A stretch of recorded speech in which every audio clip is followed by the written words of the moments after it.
hiji jelema masantren geus masantren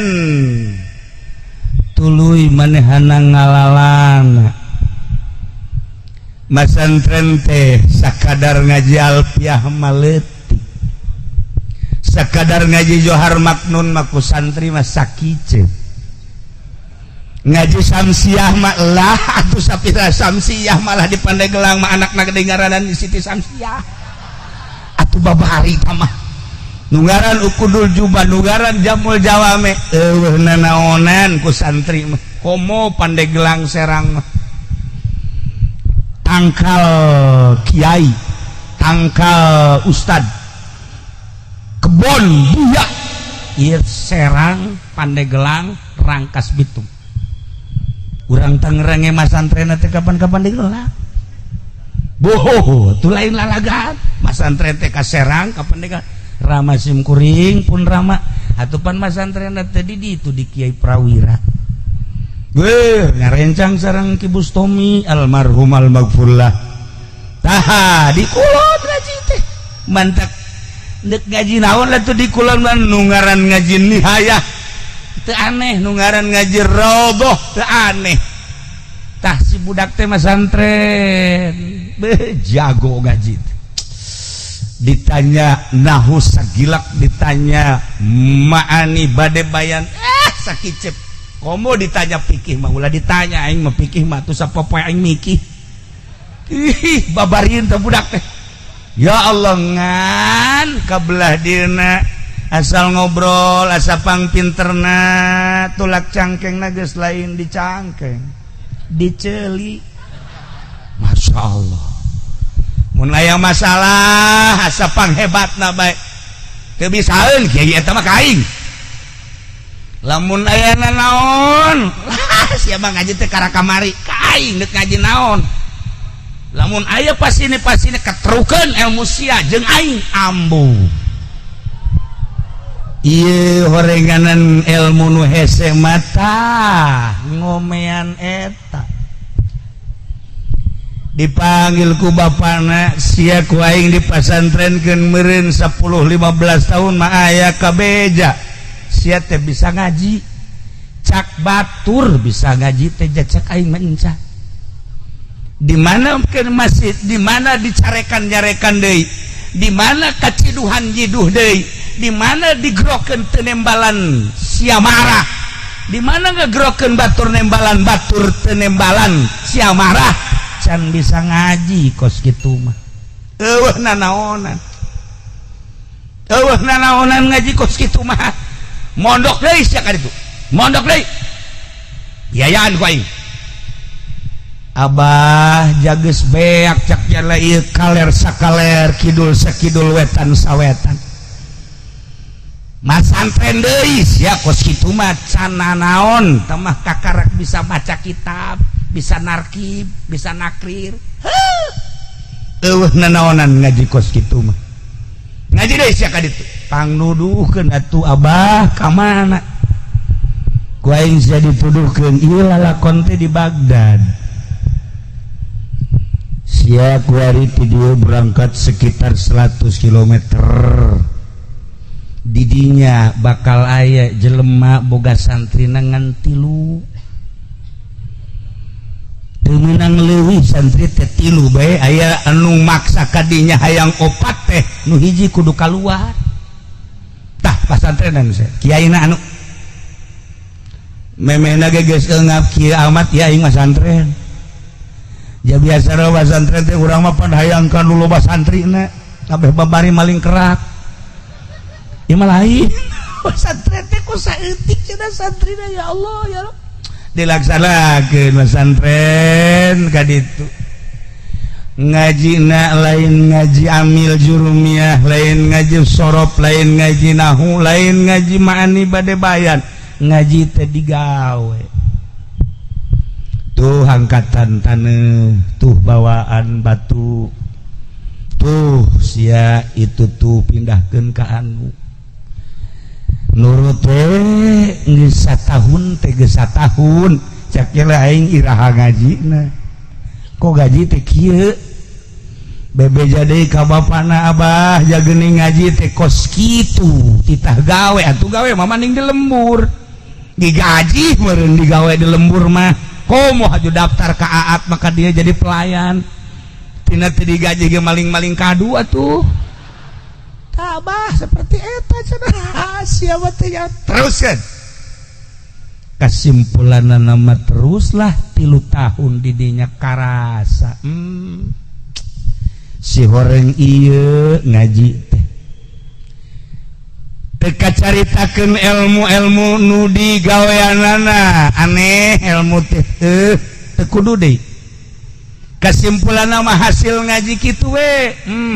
ayeuna mah mun neuleuh nu saluhureun isin nulis sahandapeun karunya nu paling hebat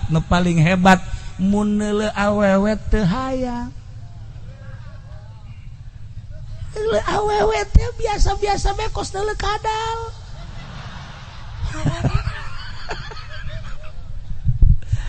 pan ari ieu mah dikiaikeun ku batur lamun aya nu ngiceupan jahe beung komo si eta mah teu kudu dikiceupan ngiceupan sorang jeung deui nya mah lain awewe bae keboreuneuh ge dikiceupan brengsek ieu mah bajingan ki ato ulah disangka hebat kadeleuna kos kitu kos kiai sarua teu meunang manggih nu bahenol tah ieu hayang neuleuh awewe biasa-biasa bae bari teu ngarobah tina sikap kestabilan diri jeung kanormalan horeng aya elmuna nu mantap Tuan Abdul Qadir Luhur diangkat jadi wali kabelah dieuna Gus Dur diangkat jadi wali belah dieuna Habib Lutfi beuh nya kasep dinyana Habib dinyana pinter dinyana wawasan di manehanana pergaulan di manehanana endeuh saha awewe nu teresepeun atuh ka Habib Lutfi mah aya kabeh di manehanana haju loba di nu harayangan baik kalangan syarifah komo kalangan ahwal mah apa manehanana haju hayang henteu apa teu normal anakan kapan sih ieu mah nu kanyahoan me opat nu kanyahoan ku urang nu teu kanyahoan wallahu alam jajuri kabeh tah mah ilmu eta horeng nu hese teh Gusti Allah nu agung ayeuna geus karasa ya Allah neuleuh nu sugih biasa bae deuleuh pejabat biasa bae malah mun deuleuh polisi teh karunya sia teh bakal ka surga apa ka neraka hirup kos kikituan mun deuleuh tentara teh karunya maksudna karunya sia teh bakal salamet apa henteu cacak-cacak aing dikiaikeun ku batur bapak aing ge sakitu hebatna wallahu alam sebab hawa nafsuna masih gede kene teu ngarahoun batur teh aing ye masantren teh geus datang ka dia balik ayeuna ka imah katingali ku bapana sieup kasieupannana lain deui eta ya Allah ya Rabb ngurusan bapa pohara isuk-isuk lain ku pamajikanana diurusan teh ku anak nu tadi teh ya kebutuhan bapa misalnya hayang cai panas cai teh kopi manehanana nu tandang nyeusehan baju bapak teh lain ku pamajikan tapi ku manehanana segala rupa teh ditangkes ku manehana hebat aing boga anak insyaallah alhamdulillahirabbil alamin hiji mangsa bapakna hayang dahar jeung hulu embe kabeneran sekitar 20 meter tidinya aya warung ngajualan hulu embe di timur tengah mah kitu kus di Arab akhirna meuli lah si anak nagadinya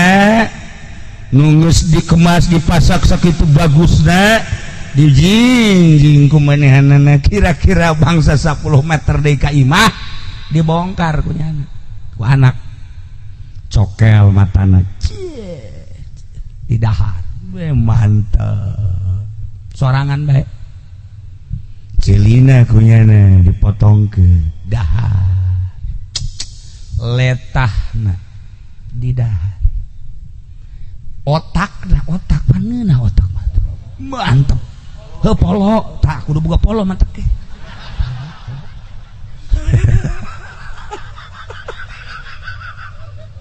polo na ya Allah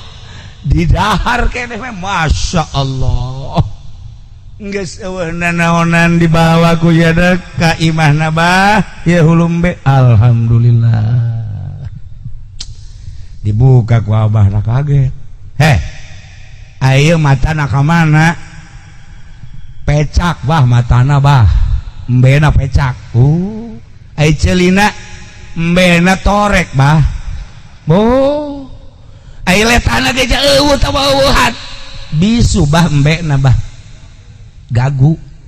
dibuka ku nyana aja polo lagi eueuh ieu nya eta tuh bah cenah bedana teh embena teh keur hirupna teh botak eueuh nanaon cak bapana tuh balikeun deui ka ditu balikeun aing teh kadahar naon balikeun ka ditu bah perjanjian anu boga warung di mana barang geus dibeli cacat sakumaha cacat dage tidak bisa dikembalikan deh atuh sia bodoh amat wallahu alam kula nu bodoh atawa tukang warung atau bapak nu bodoh sia masih ieu kumaha ieu aing ieu hayang hulu embe ku sia dibere hulu embe ku di dituna kieu bah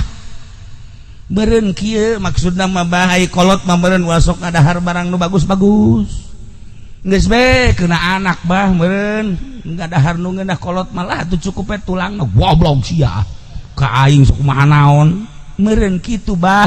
ja meureun aya babasaan kolot mah lamun boga anak ngeunah tapi anak mah mun boga kolot nyang carung kolot mah lamun boga anak teh tah jeung sia tah jang sia tah jang sia tapi anak lamun boga indung teh jeung bapa titah di imahna ngan titah ngabujang mak di dieu bae nya seuhan tah budak siga hebat abah di dieu bae nya jeung kula tah atuh paculan-paculan sisi imah goblok henteu coba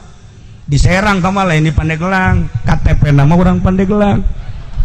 tah ieu kolot sugih anak ngeunaheun tapi anak sugih wallahu alam sebagian akhirna ieu anak dari sarekan bebeakan ku bapana cicing bae bahkan katampiling segala ku bapana teu ngalawan ai kos kieu mah anak teh bangkawarah ku aing sia dipasantrenkeun diajikeun deui tapi ternyata sia ka aing teh geus kalojokeun gas ku aing sia dipenjarakeun sia mangga bae abah akhirna dipanggil hakim sageusna dipanggil hakim cak hakim aya naon bapak anak bangkawarah ngahina kukula geus diselidik katukang embena ternyata di ditu nama bagus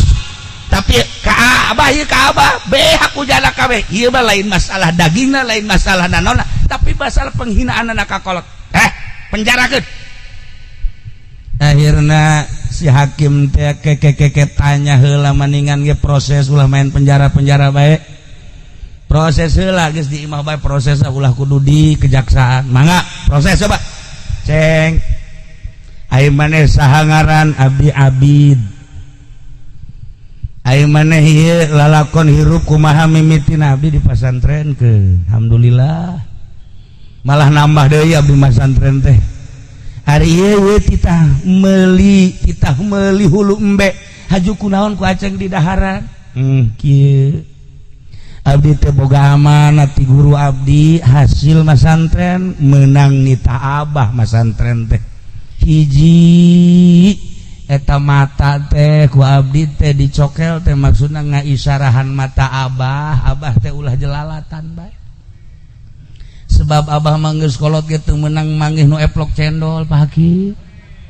asal anu pinarepna gede bae haju ngabanding-bandingnya dunia imah asana ieu mah lain deui ieu mah rada gedean ieu tah pikiranna kitu bae tah nu badak abdi menang isyarat ti guru abdi cokel matana memeh nyokel mata abah jeung memeh mata abah dicokel di akhirat mending diisarahan ku nyokel hulu bel cak bapana luhur ilmu siata iya aya teh celi pan abah masa popoe teh ngadengekeun dengan gitar bejeng suling eureun-eureun abah mangkanding abah teh geus kolot mun isuk page to maot merentah celi bakal diproses di jero kubur teh.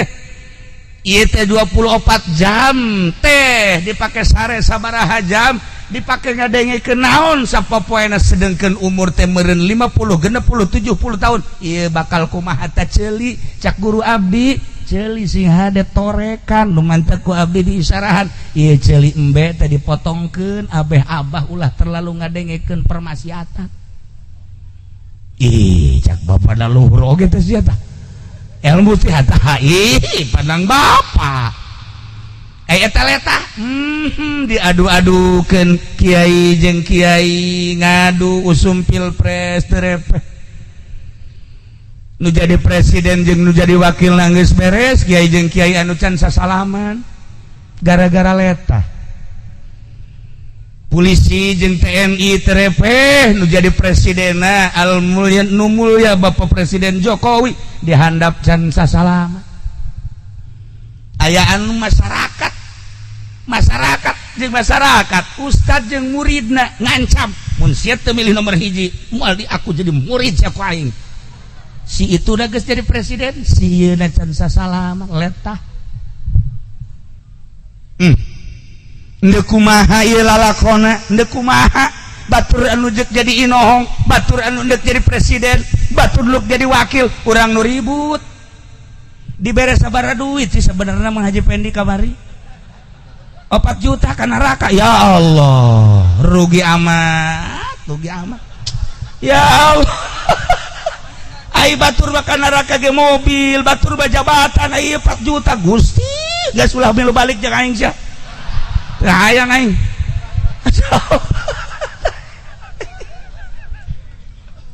tah ukuranana jeung urusanana kos kitu ya Allah ya Rabb horeganan ilmu tinggal ilmu mun encan datang kana ilmu nu tadi dicaritakeun kitu bae di mana bae teu kudu ka gunung teu kudu ka leuweung di zaman Pak Harto di zaman Belanda nu diangkat jadi waliullah loba di zaman Inggris nu diangkat jadi kutubul aulia Ambalaya di zaman Denmark Ambalaya cerita seputar Banten orang cerita Inggris cerita Prancis cerita kitu Portugis cerita Belanda cerita RRC terakhir cerita Hindia jeung Arab cerita Banten berarti cerita eta ketika orang nyaritakeun Banten aya bahasa Belanda anu masih keneh datang ka ayeuna Paseban teh bahasa Belanda poci bahasa Belanda ketel bahasa Belanda jamang urang makan baju ayeuna jamang bahasa Belanda nah ieu teh bahasa Belanda Ambalaya cerita Banten berarti orang cerita negara-negara anu tadi. Nah baheula di zaman Belanda aya Paseban, di samping aya Paseban teh aya lapangan jeung Paseban teh digunakeun ku Belanda paranti nyokotan hasil bumi. Cicing di Paseban berikut sekretarisna harap paranti ngumpul-ngumpulkeun hasil bumi pare teh terutama lada asli hasil Banten anu geus kacelun kaun-aun kakoncara ka mana-mana kelasna lain nasional internasional dikumpulkeunlah di dinya dibagi ku Belanda dibawa ku Belanda urang nemangan setik etalah Paseban baheula tah eta lapangan seperti eta mana masjid nu eueuh lapanganan mana kecamatan nu eueuh lapanganan mana desa nu eueuh lapanganan urang teh mun nilik lalakon Banten seperti eta dijieun ku ari ku aat Paseban tah paranti nampung jelema nu deuk ngadahar kadu ieu Paseban ngan Pasebanna baheula mah lain kieu Paseban model Banten tah ieu Belanda teh seperti eta. Ya Allah ya Rabbi, kelahiran Kangjeng Nabi tanggal 20 April tahun 500 sekian. Gimbir musyrikin dengan kelahiran Kangjeng Nabi. 12 Rabiul Awal Senin lahir Kangjeng Nabi, karak lahirna wungkul kafir ge sararieuna. Musyrikin teh geus imbir sieun. Sinar Kangjeng teh terus nyinaran Mekah, nyinaran Madinah. Nyinaran sakumaha tadi kaunggulan Kangjeng Nabi teh hese dibayangkeunana.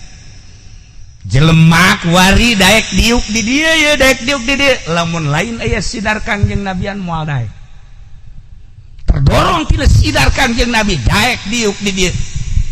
Harapanana tetep hayang menang syafaat ti Kangjeng Nabi. Naon bae anu terjadi?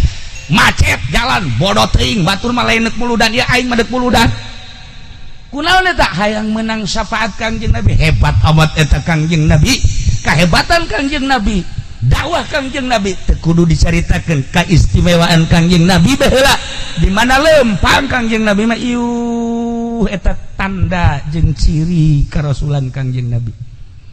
Ieuh Kangjeng Nabi mah geus pada apal urang mun nyaritakeun berjanji, nyaritakeun teh kahebatan Kangjeng Nabi. Sinar Kangjeng Nabi datang ke perang Kangjeng Nabi. Ketika Kangjeng Nabi perang, musyrikin Quraisy, Yahudi Madinah sararieun kabeh ge asal aing paeh, hasana aing paeh. Sahabat mah perang paeh surga. Tapi musyrikin jeung kafirin paeh beuh harapan sama sekali. Di zaman Kangjeng Nabi mah sahabat teh pedangna teh dikarariekeun wae teh disarangkan. Cicing di hareupeun imah, cicing di sisi jalan. Maksudnya naon ngadaguan iraha perang. Ketika instruksi Kangjeng Nabi perang, bot.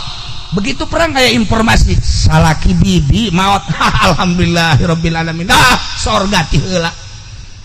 Saurang deui babaturan maneh perang di medan laga ceurik nya nama. Kunaon maneh ceurik? Sedih lain. Kunaon teu aing nu teu heula paeh. Zaman sahabat urang limun ningalina siroh kehebatan himmahna dina li'ilai kalimatillah seperti eta. Pahayang-hayang perang teh embung katinggaleun paeh teh ngeunaheun rarasanana ka sorga ti heula. Gimbir perjuangan Kangjeng Nabi teh seperti eta. Diteruskeun perjuangan Kangjeng Nabi ku sahabat, teruskeun ku para tabi'in, teruskeun atba tabi'in. Datanglah dibawa ku Maulana Hasanuddin ka Banten. Diperjuangkan ku Maulana Hasanuddin, lanjutkan ku Syekh Maulana Yusuf nyieun masjid Syekh Maulana Yusuf di Banten teh. Diteruskan ku putrana sampai ka Mafahir, sampaikan ka Syekh Muhammad kabelah dieuna. Diteruskan ai eta ku Abuya Abdul Halim, eta teh sinar Kangjeng Nabi nu diteruskan di urang. Ari eta ku Abuya Sidahu guru urang sararea. Ari eta ku Mama Sanja, ari eta ku Ki Bustomi, ari eta ku Ki Prawira, ari eta ku saantero kiai. Eta teh sinar Kangjeng Nabi anu terus umalandang. Banten boga sejarah lain sakadar di Banten tapi di dunia. Mun urang nyaritakeun sejarah Banten teh kajawaraanana Banten sadunya ulah sabanten. Lain sabanten kula geus carita tadi. Cerita Banten, cerita Inggris, cerita Banten, cerita Portugis, cerita Banten, cerita di Denmark, cerita Banten, cerita Belanda, cerita Banten, cerita Arab, cerita Banten, cerita India, cerita Banten, cerita Cina. Masya Allah, pergerakan Syekh Maulana Hasanuddin berhasil. Ya Allah ya Rabb,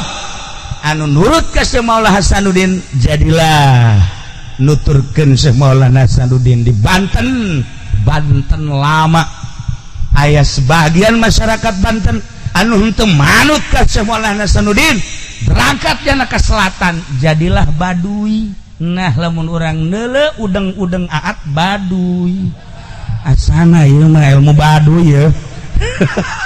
Tah ieu Baduy mah nu teu nurut. Ya Allah ya Rabb, lamun urang nyaritakeun seputar Banten saha nu teu kataji. Utusan Demak ka dieu diutus melalui Syekh Syarif Hidayatullah, diutus ka dieu Syekh Maulana Hasanuddin bergerak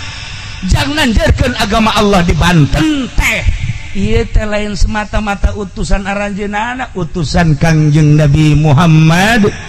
sallallahu alaihi wasallam datang ke ayeuna. Masih keleh Kangjeng Nabi teh terus bergerak melalui ahli-ahli Allah melalui kiai-kiai nu di jero qalbuna aya ikhlasan. Luhur agama Allah dicekel ku jelema nu ikhlas,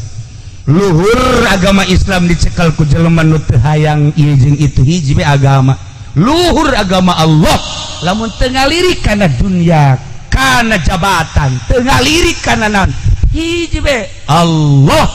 jeung Rasulullah Muhammad sallallahu alaihi wasallam. Mudah-mudahan urang kabehan hadirna di dieu teh disaksian ku Kangjeng Nabi Muhammad sallallahu alaihi wasallam, nu disaksian ku Kangjeng di akhirat urang dibere syafaat. Sakitu kan harapan urang. Nah, etalah tadi lalakon teh cak bapana tadi da babane teh ku aing teh di penjara. Ternyata horeng pinuh ku isyarah nang abah teh abdi teh kikituan teh melalui guru abdi. Nah iyalah bah satungtung mata masih keneh dedelean nu ieu urang dek bergerak ngaluhurkeun agama Allah, masih lulak lirik kana dunya, lulak lirik keagungan mata ieuna ulah dideleukeun kanu ieu bah, dideleukeun kanu itu. Satungtung celi didegekeun kanu biasa cara kuari bah, dek bergerak melalui yayasan, melalui majelis salib pondok pesantren bah, atuh pasinina dunia bae jeung keagungan kemuliaan celina bah, celina rorek bah, celina kitu keneh irungna, kitu keneh letahna, satungtung letah masih keneh rarasa anu ieu moal luhur agama bah. Tah ieu abdi teh beunang isyarah ti guru nu mantak matana bentakeun tapi lain bentak ka dunia, decelina dengekeun lain urusan dunia, kitu keneh lisana ulah urusan lisan dunia. Nah nu bergerak di Indonesia wali sanga lamun cara mata urang jeung ceri urang moal luhur. Syekh Maulana Hasanuddin bergerak di dia lamun masih keneh mata kos urang celi kos urang moal luhur. Urang kataji ku abuya urang masyaallah wahara hese nurutanana sebab matana geus lain dedeulan kos urang, dedengeana lain kos urang. Urang ningali Mama Sanja ge zahirna mah biasa bae. Beuh moal ribuan anu ngaji teh ja alfiah mah sarua kitu-kitu keneh, surahna kitu-kitu keneh, tapi kok berbeda dedeulean ieuna jeung dedengean ieuna geus lain dedeulean cara urang jeung dedengean cara urang. Lelengkahanana ge geus lain cara lelengkahan urang. Alfiahna akur dibaca kadang-kadang semula lagaan, tetapi kok lain deui Fathul Muin nu dibaca ku urang jeung ku guru-guru urang anu ikhlas lain deui. Kok dicaringin bisa ribuan sih padahal Fathul Muin akur bae, lain deui dedeulean ieuna jeung dedengeanana. Masyaallah mun geus datang ka dinya luhur agama. Nah ya hiji awewe di Baghdad ngaranna Nyi Malikah eta mah awewe ya Allah ya Rabb bae pohare saja saya manggil sadang bandingan lagi sese irungna mancung ya Allah ya Rob iya pipina ngadaun seure ya Karim pandi-pandi gelang mah daun angka daun matana bentik ya Allah ya Rob istilah parahiangan mah ieu letah halis da ngajeler paeh gadona ge endong sapoto pandi serang mandog hiji ya dijualan deh endong lagi tah haju ieu ge lenggik sakumaha biola Masya Allah ieu bitis teh bitis ngabuah jantung cek urang Bandung mah di dieu mah pan buah nangka mah lulu boh harata ieu geulis nu paling hebat warna kulit disebut berem lain disebut hidung lain disebut putih lain Masya Allah mun urang jaritakeun warna Kangjeng Nabi abyabu syarraban bihumratin putih kemerah-merahan urang mah hese nyaritakeun di urang mah ka Madinah gerage ningali bulah awewe ningali lalaki umur 20-24 tahun beuh nu kasepet tadi Madinah kula ka Madinah ningali eta kasep amat bareng neuleuh babareng jeung yo ieu mah kos kieu mah lain jelema juri ka saleh mah di Madinah karasep mah Masya Allah Karim tah inget boro Kangjeng Nabi na umatna di zaman ayeuna nu kasep masih ambalaya keneh. Pohara komo Kangjeng Nabi. Nah, ieu awewe Siti Malikah pohara geulis. Haju di samping geulis sopan. Ngomongna lemah lembut. Hiji lalaki nu henteu tertarik. Pan aya di Pandeglang mah geulis ge ka mana dia. Atuh kaget urang. Endek daek ya henteu. Ka mana dia? Bau burak pohara. Tah eta saware. Ieu mah masyaallah lemas ngomongna bade ka mana? Waduh. Abdi teh bade ka sareng saha? Kan geuna. Kan ngeunaheun ka dieu ka jantungna. Aku malah mun kieu mah ngiring atuh abdi. Boh, atuh paeh di dinya nya mah. Ieu geulisnya saya Allah ya Rabbi. Ngan hanjakal kagelisanana dijualan horenganan jadi WTS. Masya Allah Karim, istilah baheula WTS teh kabelah dia nama perek. Kabelah dia deui mah eta teh cek urang Garut mah cek urang Bandung ublag ngaranna. Cek urang dieu mah ngaranna naon atuh nyahoan teh mah ja osok meureun. Jablay hebat taata. Tah atuh kulataran geulis target lagi Masya Allah Karim. Mun kuari Mbak Syahrini sabaraha sapeting 1 juta balikan teu nyaho harga teh mah budak ye teh borong Gunung Karang mahal hargana ya Allah ya Rabb.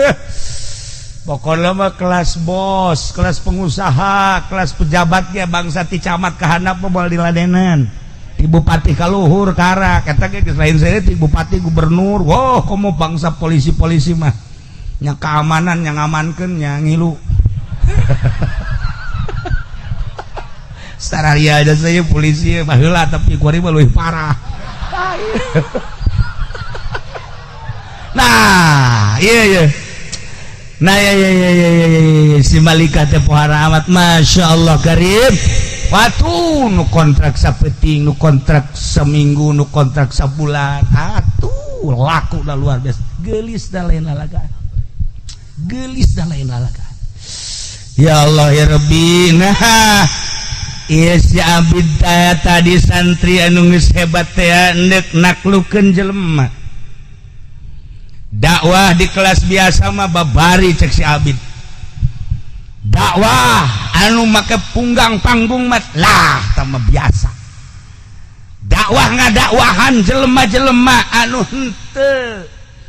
kabair mah gampang ya aing mendek ngadakwahan si ya ku aing coba ku aing dibeli sia ku aing hebatna si abid dakwah teh lain di panggung aja dibayar lain sia batu muludan teh geus dibuludan sapeting 10 juta berarti 3 peuting 30 sabaraha tah atuh sia mah neraka dakwah kos kitu mah atuh hei tah ieu mah lain ieu mah ya Allah si abid dakwah ditanya neng sapeting hayang sabaraha harga termurah 100 dinar sadinar teh ya 4 gram emas kira-kira lamun 100 kali 4 berarti sabaraha 400 hargana mun kuari sagramna teh 700.000 jadi sabaraha cepet aing teu percaya ka sia nu bener sia paingan rugi bae tak dagang. Teu nyaon ka harga, bloon teh budak.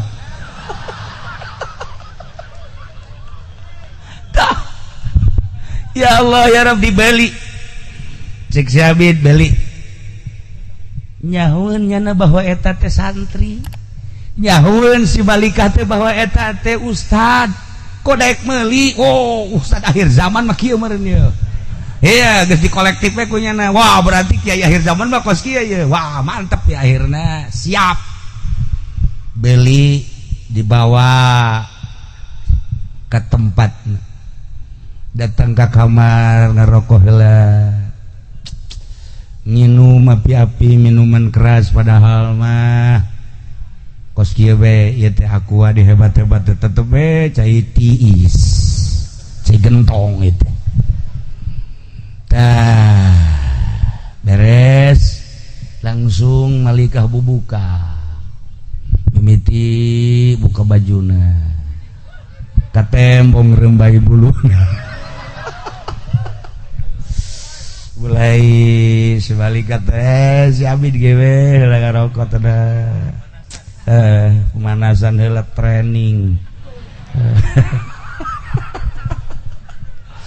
mulai ya ngadegetan yes, aya dicekel mah dicekel biasa sukuna terus pencetan ka dieu tuh langsung BH-na dibuka insyaallah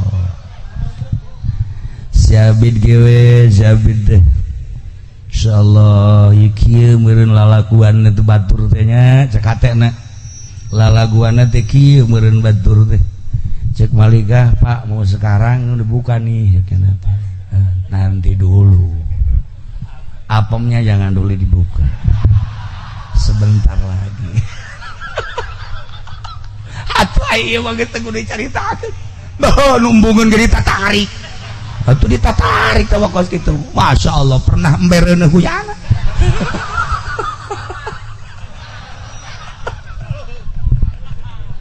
tah akhirnya geus kapetingkeun cekel kumanehanana bitisna dicekel ping-pingna cekel cangkengna kunaon eta malika jadi ceurik rembes cai mata ke neng kunaon jadi ceurik belayan kakak lain deui jeung belayan nu lain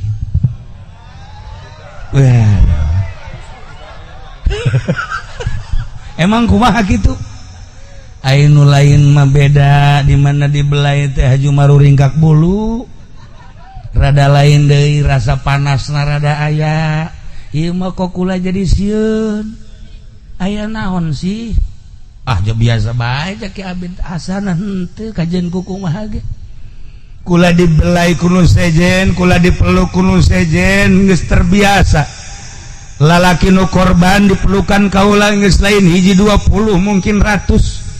tapi begitu kakak ka Abid ieu nyekelan kula lain deui kula jadi naon muringkak buluna lain deui bahkan ieu jadi kalaluar kesang kok aya naon ya nangtung nyana seunggeusna nangtung BH dipake dikeh heula ulah ka dipake cenah nyana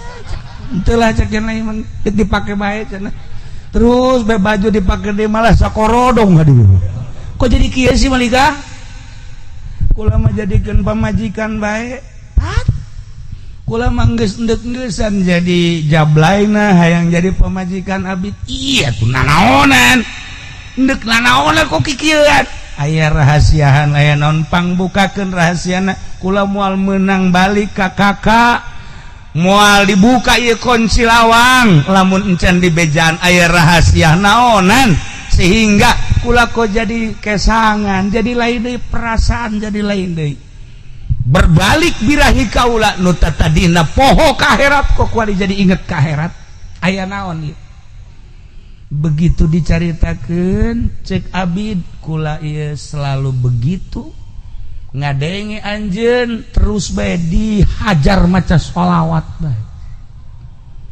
terus kula berangkat teh deuk ngadakwahan anjeun maca sholawat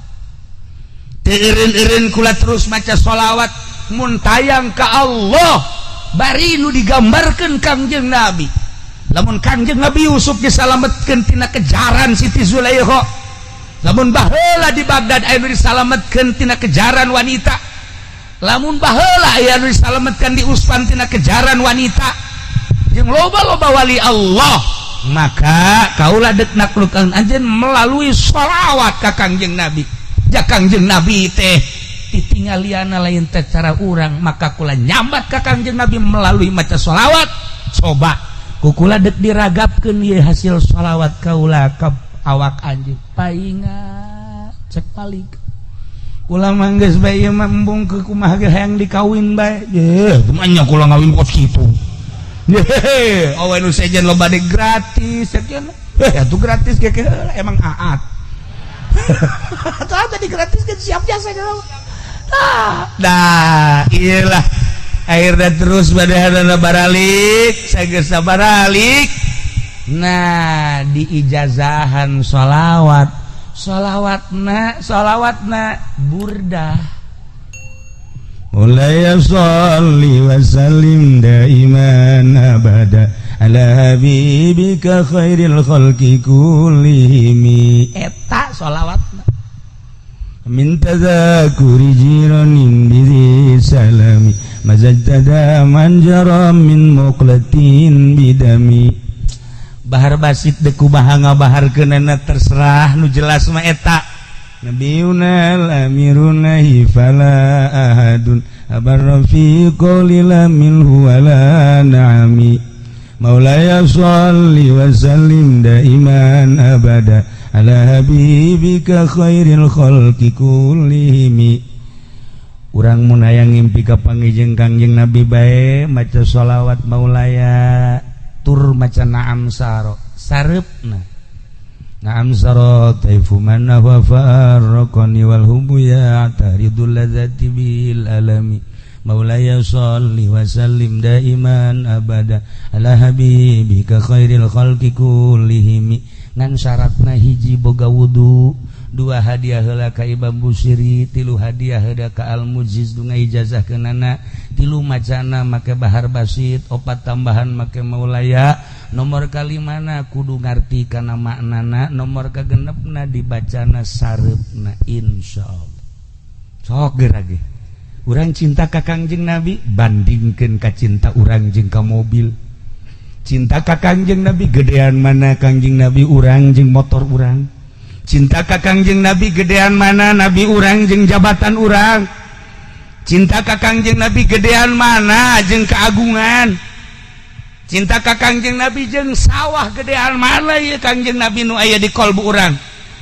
cinta ka Kangjeng Nabi hayang syafaatna gedean mana Kangjeng Nabi nu aya di hate urang jeung ruko urang Masya Allah Karim mun dibandingkan seperti itu seperti eta tanya diri urang datang ke mana atuh cinta urang ka Kangjeng Nabi teh ja urang mah atuh pohara jasa motor mah dibelaan ku urang Kangjeng Nabi mah dah henteu mobil mah dibelaan ku urang Kangjeng Nabi mah diapilainkeun ku urang sawah mah dibelaan ku urang Kangjeng Nabi mah dibiasakeun bae ndeu kumaha tuh perjuangan urang ngajungjungkeun ka cinta urang ka Kangjeng Nabi melalui naon atuh melalui naon jadi banding-banding teh geuninganan ngan sakadar aya ngaranna bae Kangjeng Nabi teh dina kolbu urang ai perjuanganna mah da eueuh gulak-gilak urang teh atuh kamari ieu masantren bisa ngaji alhamdulillah boga santri 10 istiqomah jang ka akhirat teh luar biasa lantaran kabita hayang kabeli motor jeung mobil ngagilek jadi yayasan eta mah di Tangerang di dia mah henteu di dia mah henteu beda tuh dek ubah Kangjeng Nabi dek di mana kitulah para jamaah kaum muslimin wal muslimat rahimakumullah lamun urang nyaritakeun Kangjeng Nabi hese teh kumaha hese ieu hayang ngabuktikeun agungna Kangjeng Nabi cara sahabat Kangjeng Nabi nyarita la yu'minu ahadukum hatta akuna ahabba ilaihi min nafsi wa min ahlihi wa min malihi wa minan nasi ajma'in dibuktikeun ku Siti Nusaibah aya hiji sahabat awewe ngaranna Nusaibah bin Ka'ab boga salaki ngaranna Said tenang di dapurnya na Saidna keur nginahin jasa jadi sahabatnya nungguan perang kadenge rombongan sahabat bleg kadenge rombongan kafir dag Siti Nusaibah kaget pasti ieu peperangan kajen kukumaha ge ieu teh peperangan kajen kukumaha ge dihudangkeun perang Uhud ka kasalakin akhirnya rombongan kafir geus berangkat ternyata deuk merangan muslimin Muhammad jeung sahabatna kurinjal bae hudang kunaon lain aing cek nya nu ngadenge endahan sia aduh tinggalin aing gegeran make baju krep berangkat naik kana kuda set ditinggalan pedangna diangsongkeun ku pamajikanana cek Siti Nusaibah ka ieu pedang ulah waka pulang lamun can menang ka berangkat ka doakan ya berangkat lapor ka Kangjeng Nabi cek Kangjeng Nabi berangkat silakan perang perang Uhud gugurnya na di Medan Laga diutus ku Kangjeng Nabi babaturanana bejakeun ka pamajikanana gugur kitu di Medan Laga datang waalaikumsalam aya naon kabar naon salaki gugurnya alhamdulillahirabbil alamin kok alhamdulillah neng geus ti heula ka sorga kula pasti kaajak ya kan gas gara balik deui ka ditu ieu basa Siti Nusaibah kadeuleu ku anakna ngaranna Amar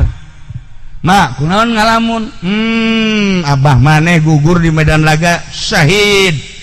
amma mah ieu mah bungah jasa mak mah aju kok ngalamun eueuh deui kirimkeuneun ka ditu ieu saha nu kudu dikirimkeun jangan luhurkeun agama Allah cak Amar abdi mah umurna 15 tahun siap-siap ka ditu lain siap-siap deh masyaallah ieu anak emak caknya doakeun mah berangkat jana masyaallah mana seserian we masyaallah cak lain anak aing ngaran Amar percis bapana amat percis aat ngalah ka Arif ieu mah bau perkaduanana bau hebat tamat ieu mah geus nah ieu peperangan dah berangkat lapor ka Kangjeng Nabi Amar mana ieu geus aya izin ti ibu justru ieu teh kula teh meunang izin ti ibu sok perang berangkat das gugur deui di Medan Laga bejakeun cek Kangjeng Nabi ka mana ka ditu bejakeun deui aya naon Amar gugurnya alhamdulillahirabbil alamin abahna jeung anakna geus aya di sorga ngalamun nyana kieu be kapanggih deui ku Saad anak nu pangbungsuna umurna 12 tahun cek Saad mah kok ngalamun sih lain ngalamun sedih mama naon tuh eueuh kirimkeuneun jang perang abah sia geus gugur kakak sia geus gugur ieu saha nu dek dikirimkeun deui ieu inget ka Kangjeng Nabi na masyaallah kabayang be Kangjeng Nabi jeung para sahabat keur berjuang nah lamun kula ka ditu kumaha emang sia daek perang atuh lamun abah ka sorga kakak ka sorga manja kula kudu tinggalin ke sorga ayo berangkat ya kan itu berangkat umur 12 tahun berangkat menghadap ke Kangjeng Nabi aya naon mana Saad kula ieu dek siap awak kula dek dipake berjuang maneh mah budak kajeun asal aya izin bae ti tuan emak kula geus izin ayo guys berangkat ke Medan Laga wah luar biasa kancolahna di Medan Laga tapi didelekeun bae kan ku musyrikin ku Yahudi sia budak leutik dihajar sia ku aing bener bae dihajar itu kang ceger saat gugur di Medan Laga bejakeun deui ke mana Nusaibah saat gugur abahna di sorga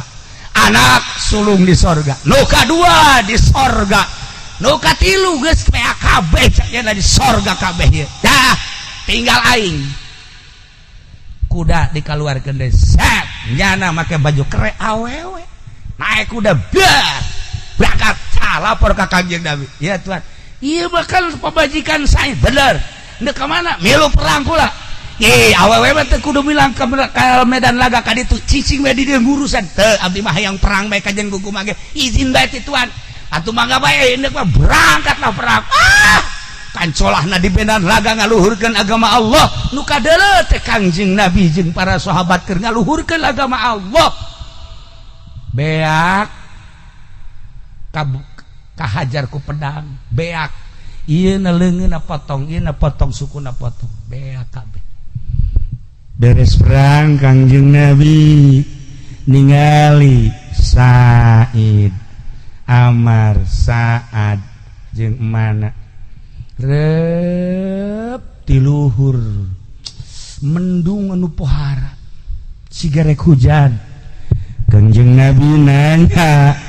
ke sahabat anjeun apal henteu itu di luhur teh reuk muhun itu di luhur teh mega muhun katigali kumaha mega eta teh seluruh malaikat salangit ngalayan ka mayit nu ieu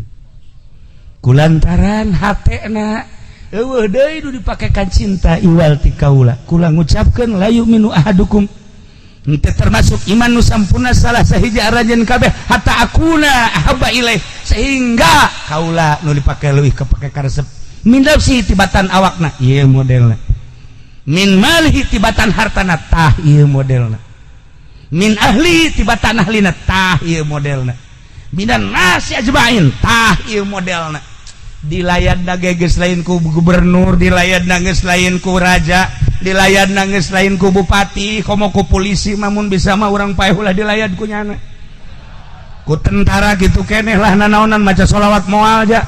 ulah kitu cenah kiai hai nyana maca sholawat tuh masalah ngan beusi urang datang ka dinya mau nyup priwit bae kitu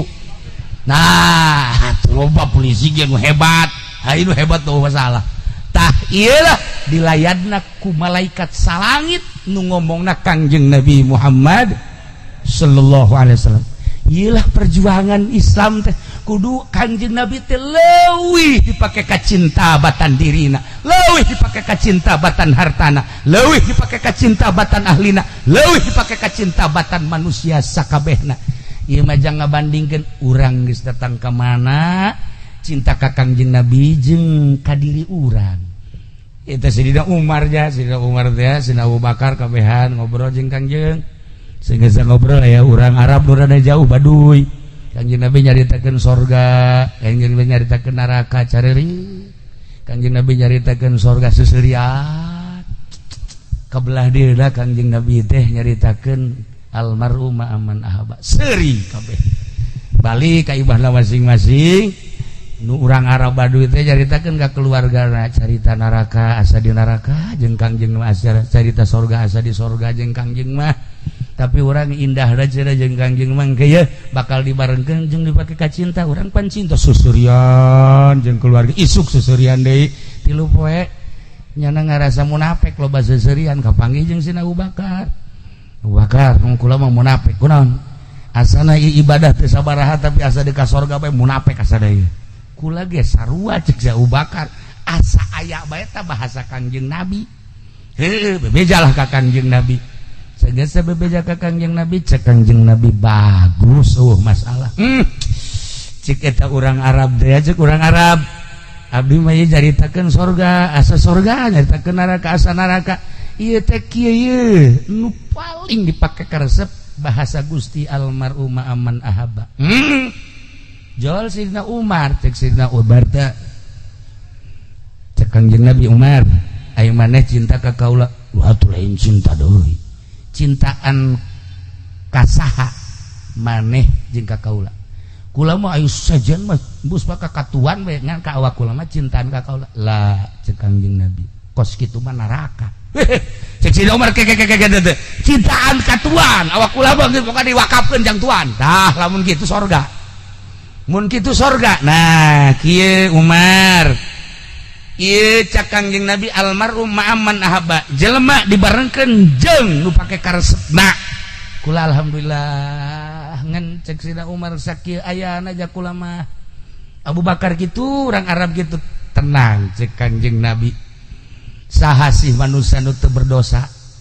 kabeh ge aya lain rasul jeung nabi mah berdosa bae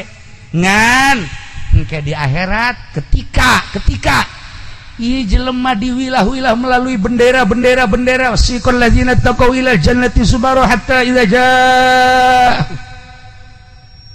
wasiqal ladzina taqaw bakal digiringkeun jelema nu takwa ila jannati subara ka sorga wilah rombongan aya bandera PDI aya bandera Golkar aya bandera PKB aya sia mantep deh itu mah tah eta mah ka neraka kabeh sok sia ayo sia ulah neangan bandera Golkar di akhirat mah aya ge bandera Siddiq bandera jihad bandera adil 9 bendera nu dibikeunan ku Kangjeng Nabi ka pemimpin-pemimpinna nah cak Kangjeng Nabi ulah sieun kula bakal aya di dinya saha jelema nu cinta ka kaula sanajan dosana loba engke ku kaula digerokeun ka dieu ditimbang amal salat bagus puasa bagus barang ditimbang ka dieu bohong aya nipu aya pan sieun mah terus bae lah neangan kabeneran dinya hese geus ngampleh ge cek malaikat balangkeun bae kitu ka sore panjana cinta ka Kangjeng Nabi. Kangjeng Nabi na aya ieu si Pepen kan aya kade tetep kemilunya di tukangnya gitu sugan teragak bae maneh mah tabah tak itulah jadi orang cintakeun ka Kangjeng Nabi sebab Kangjeng pernah nyarita almar'u ma'aman ahabba. Ya Allah ya Rabb, para jamaah kaum muslimin wal muslimat rahimakumullah, tadi caritaan nomor kahijina Kangjeng Nabi teh kamulyaanana jadi langit jadi bumi mun ditulis make mangsina laut make penahna tatangkalan moal anggeus jartakeun kasampurnaan Kangjeng Nabi. Kasampurnaan Kangjeng Nabi teh urang cinta ka Kangjeng Nabi tembongkeun cinta urang melalui sedekah. Panjang mun aya cerita tentang sedekahna shalawatna bae ka Kangjeng Nabi. Salah sahiji jelema anu ngadawamkeun shalawat abid tadi WTS bae ge WTS luluh ku shalawat. Dina burdah lamun urang nyaritakeun burdah maca shalawat urang babarengan jeung para zolimin jeung para pemerintah anu ka urang suuzon baca shalawat. Aya hiji shalawat baca eta moal kumaha pamarentah bakal ngahormat lantaran naon kadeuleuna urang lain urang tapi Kangjeng Nabi Muhammad sallallahu alaihi wasallam. Kukula geus dicaritakeun sakumaha tadi horeng Kangjeng Nabi teh perjuanganna luar biasa dibuktikeun ku Siti Suwaidah. Urang Banten teh ahli perjuangan jawara ngaranna geus datang ka mana mun dibandingkeun jeung eta. Urang ngajawara teh ngaluhurkeun agama Allah geus datang ka mana. Nah, kula tahun anu silam kitu memeh pilpres ziarah ke Habib Lutfi 5 mobil ieu marilu kabeh. Milu kabeh 5 mobil adik-adik kula keluarga milu kabeh. Ngobrol hangat aduh luar biasa jeung Habib Lutfi balikna dibere oleh-oleh kadu. 2 dus atau 3 dus. Cek Habib Lutfi, Kiai sini nanti di rest area harap berhenti semua. Ini harus dimakan ya. Makasih Beb. Berangkat sampailah di rest area dibuka eueuh nu mislek kadu bagus kabeh eueuh nu goreng Habib Lutfina di Pekalongan tapi meuli kadu lain di Pekalongan di tempat kaduna di paranti ukiran teh naon Jepara teh kira-kira Habib Lutfi dek ngaberkatan kula lain sia coba kasia bae kan Habib Lutfi ngaberkatan naon atuh kesusu eta mah berangkat meuli di Jeparan bagus nomor hiji datang ke rest area dibuka kula mah ngadahar hiji mikir aya Habib Lutfi mere kadu naon maknana ai sia teh mah teu ngarti mana atuh mimiti lisila haju cingogo haju kikituan beak sabaraha mah atuh genderowo kadu tah mah masyaallah sarua kabeh. Lu mikir ieu teh maknana naon kadu teh ya Allah ya Rabb kula mamikiran bae aya Habib Lutfi teh teu sawajarna mere kadu aya naon maknana dibongkaran unggal kitab can kaharti aya kitab Imam Jalaluddin Rumi dibuka ku kula kula seuseurean bae bisa ditakbir luar adalah syariat antara jero jeung luar toriko jerona adalah hakikat hiji. Nomor kedua luar adalah ulama su. Nomor kedua ulama zohir tapi anu berjuang. Nomor katilu ulama hakikat. Terakhir uraian Imam Jalaluddin Rumi luar eta adalah pemerintah antara luar jeung jero ulama su. Nu di jerona adalah ulama hakikat. Kata haji kukula dibukaanlah kukula uraian Imam Jalaluddin Rumi dina kitabna. Pas kula alhamdulillah zarah ka Turki meuli kitab di ditu hese dibacana. Barang kagowar aya horenganan hayang seungit teh kos kadu kudu melalui cucuk heula. Panjang tama dongengna. nu paling ngeri adalah cucuk eta pemerintah. Antara cucuk jeung jero eta adalah ulama nu deket jeung pemerintah. Di jerona nu seungit ulama nu jauh jeung pemerintah. Tah iyalah kadu dibukaan antara makna-makna nu tilu teh laon dia teh cucuk ya Karim oreganan geus setengah 11 pelebah kaduna moal kabongkar ieu mah. Iya setengah karasa ieu kaduna boh parah ieu Habib Lutfi ku pinter tah Habib Lutfi mere kadu tidinya kukulan teh terus we dibulak-balik eta kitab kadu teh kos kitu mantap kaharti urayan seorang kutubul aulia Imam Jalaluddin Rumi tentang kadu. Hebat amat eta Habib Lutfi mere oleh-oleh teh kadu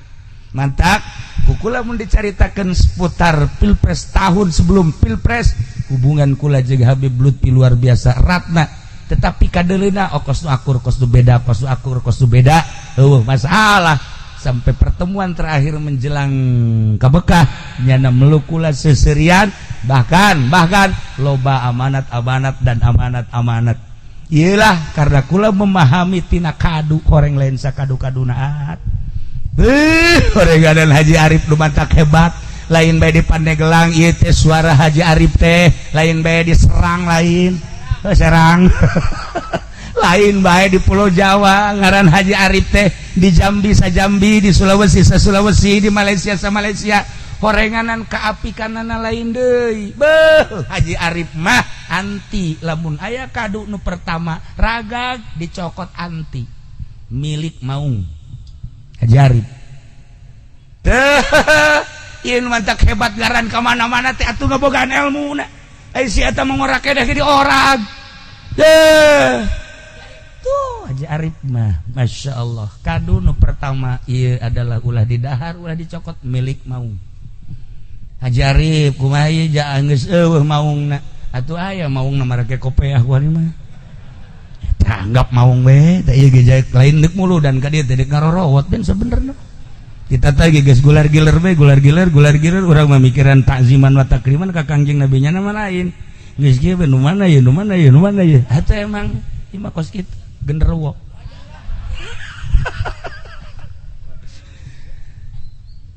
buah kedua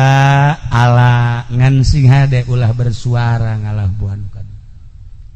ilmuwan Haji Arif henteu sambarangan